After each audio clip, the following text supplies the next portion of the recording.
దక్షిణాది సినీ పరిశ్రమలో 2 దశాబ్దాలుగా అగ్ర కథానాయికగా కొనసాగుతున్న బ్యూటీ త్రిషా కృష్ణన్. తన నటనతో, అందంతో కోట్లాది మంది అభిమానుల్ని సంపాదించుకున్న ఈమె పెళ్లి గురించి ఎప్పుడు ఏదో ఒక వార్త సోషల్ మీడియాలో నిలుస్తూనే ఉంటుంది.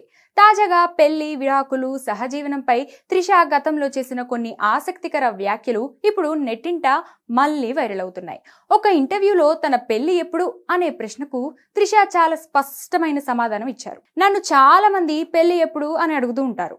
దానికి నా దగ్గర ఒక్కటే సమాధానం ఉంది. నాకు నచ్చిన సరైన వ్యక్తి దొరికితేనే పెళ్లి చేసుకుంటాను. ఒకవేళ అలాంటి వ్యక్తి దొరకపోతే అసలు పెళ్లి జరగకపోయినా నాకు ఎలాంటి అభ్యంతరం లేదు. ఎందుకంటే నేను పెళ్లి చేసుకుంటే విడాకుల వరకు వెళ్ళకూడదని భావిస్తున్నాను. అందుకే తొందరపడి ఎటువంటి తప్పుడు నిర్ణయం తీసుకోరు అని ఆమె వివరించారు. పెళ్లి అనేది కేవలం సమాజం కోసం తీసుకునే నిర్ణయం కాకూడదని, జీవితాంతం కలిసి ఉండగలమనే నమ్మకం ఉన్నప్పుడే కలిసి అడుగులేయగలం అని ఆమె అభిప్రాయపడ్డారు. నా స్నేహితుల్లో చాలా మంది ఇష్టం లేని పెళ్లిళ్ళు చేసుకొని బాధపడుతున్నారు.